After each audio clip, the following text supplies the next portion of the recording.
Tendance hésitante à la mi-journée à la Bourse de Paris. Le CAC 40 oscille depuis ce matin de part et d'autre de son niveau de clôture d'hier soir. L'indice parisien semble avoir du mal à trouver une direction franche dans un contexte de crainte sur le front sanitaire et de clôture en baisse des marchés américains malgré des résultats d'entreprises encourageants dans la journée d'hier. Sur le front sanitaire, tout d'abord, les nouvelles en matière de course aux vaccins ou aux traitements ne sont pas bonnes.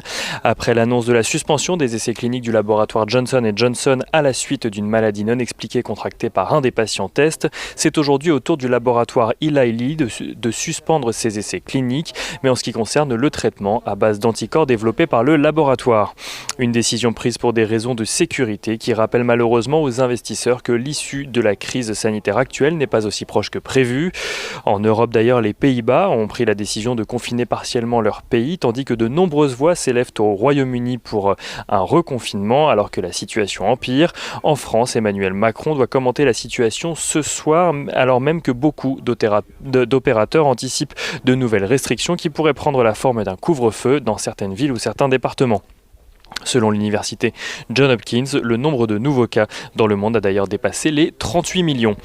Le CAC 40 accuse également le coût de la clôture en baisse des marchés américains alors que les nouvelles en matière de publication d'entreprises étaient plutôt encourageantes hier, des résultats meilleurs que ceux anticipés pour JP Morgan Chase, Citigroup ou encore Johnson & Johnson avec même un record d'actifs sous gestion pour BlackRock.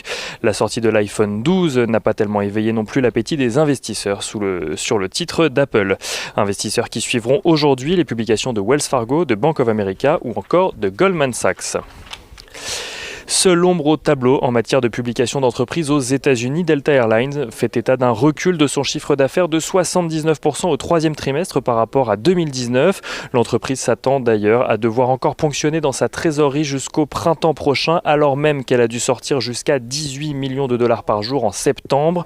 L'entreprise dispose pour le moment d'encore 1,3 milliard de dollars d'aides fédérales pour l'aider à financer les salaires.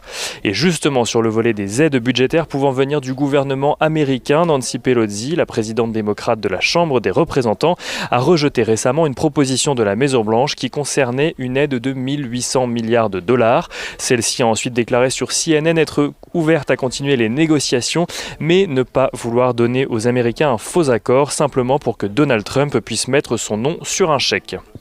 Du côté des valeurs à la Bourse de Paris à présent, Universal Music Group, filiale de Vivendi, pourrait voir le chinois Tencent augmenter encore sa part au capital. Ce dernier envisagerait de passer de 10 à 20% du capital.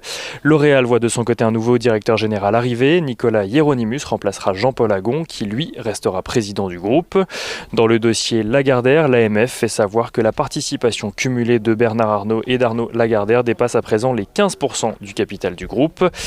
EDF relève de son côté sa prévision de production de nucléaire en France pour 2020 qui dépasse finalement les 325 TWh et Accor voit son titre dégradé par Deutsche Bank qui passe de achat à conserver sur le titre.